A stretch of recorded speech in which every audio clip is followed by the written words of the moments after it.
Okay, thank you. We are back on Late Night Show, still with our guest here. And we are really happy that he took time out to visit this part of the country and to feel the presence of the national officials here in the region. Commissioner, we believe that in joining the Pinoy administration, you have that personal advocacy for a change. You left your original career just to join government and dedicate yourself to public service. What stirred you to do so? Oh, uh, it was a difficult decision, considering that I spent already 12 years of my life as a public servant in the military when I served for 12 years in the army. But when I was offered to rejoin the government and be part of the Bureau of Immigration, um, I told myself, and I keep telling this to other people, that if there is a time in your lives to join public service, now is the perfect time.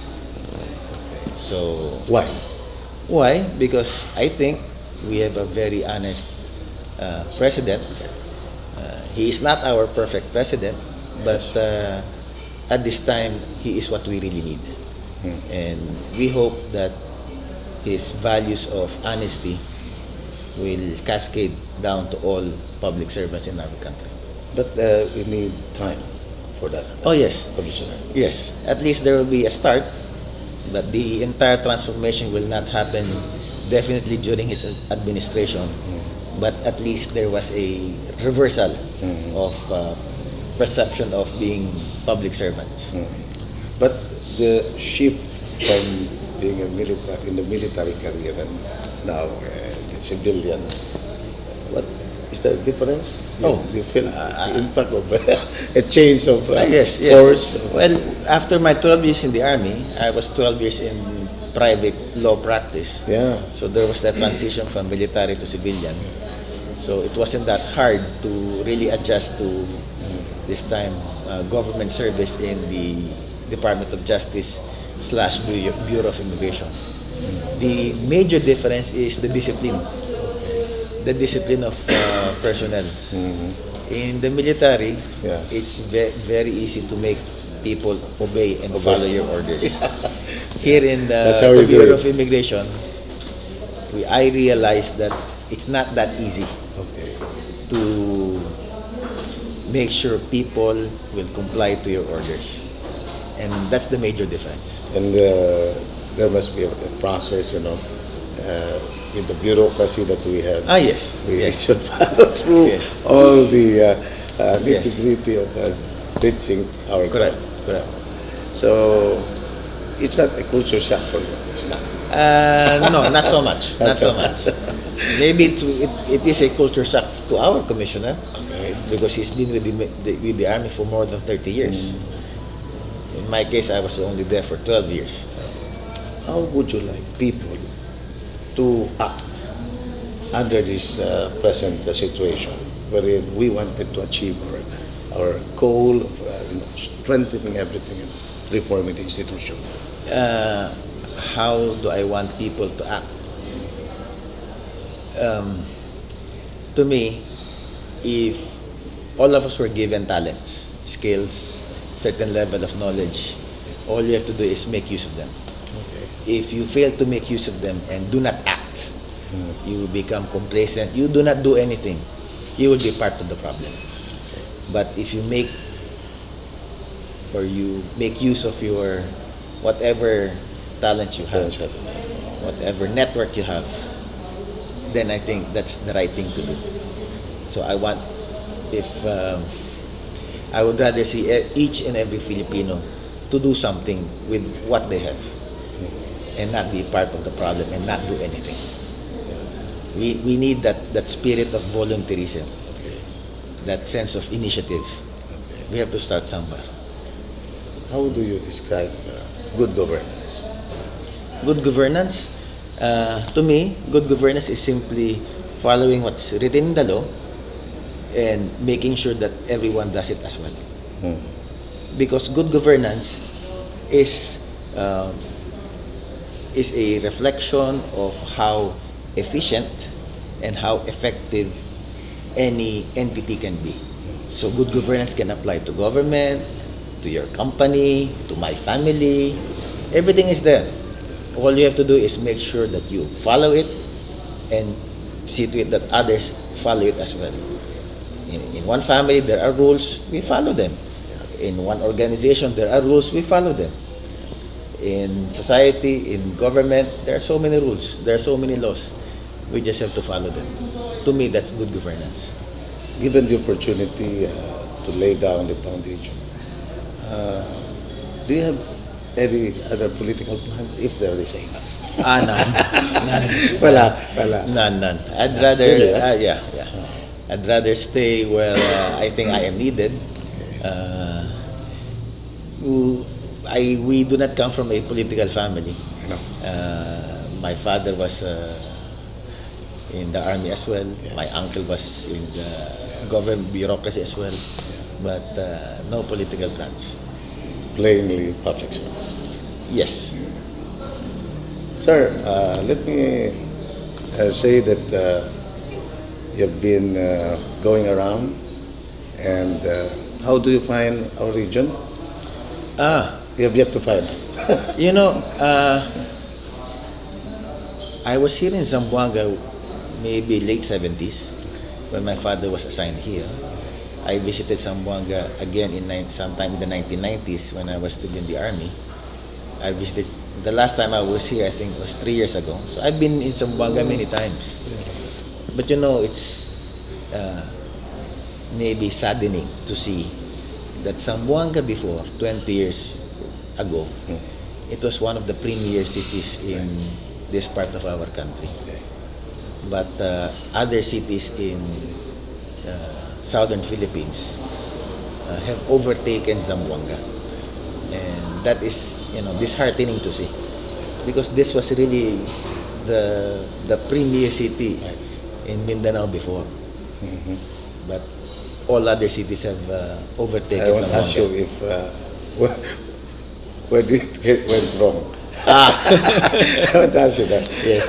Anyway, Commissioner, we are really happy that at least your presence is being felt by our people now. And we still face a problem of what we call human trafficking. Yes. And our role there is very important. Yes. So, kumusta po? Kumusta yung effort natin to stop this kind of activities? Our efforts have intensified. Just want to remind everyone that the Bureau of Immigration is just one component of the entire government machinery to really combat trafficking.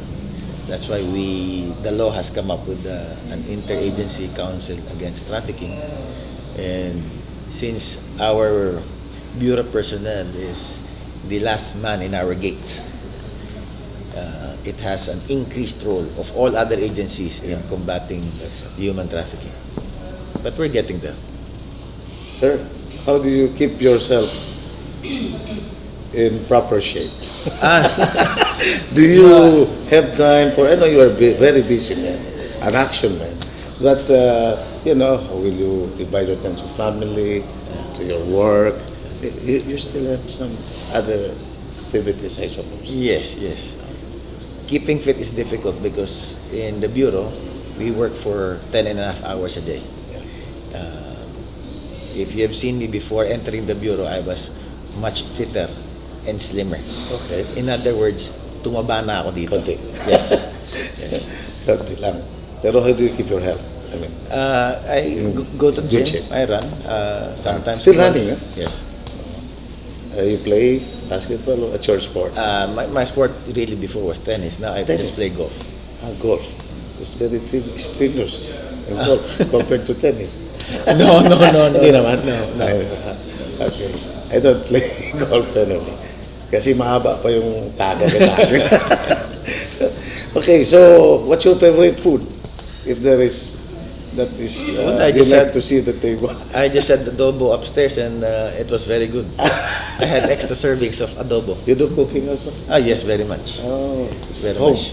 with the family. Yes, and especially when I was in the United States living alone, I did my own cooking.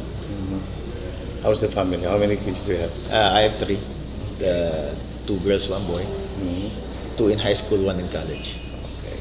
So who is the lucky lady? Your former girlfriend, now your wife. The mother of my children is also a lawyer. Okay, so it's not hard.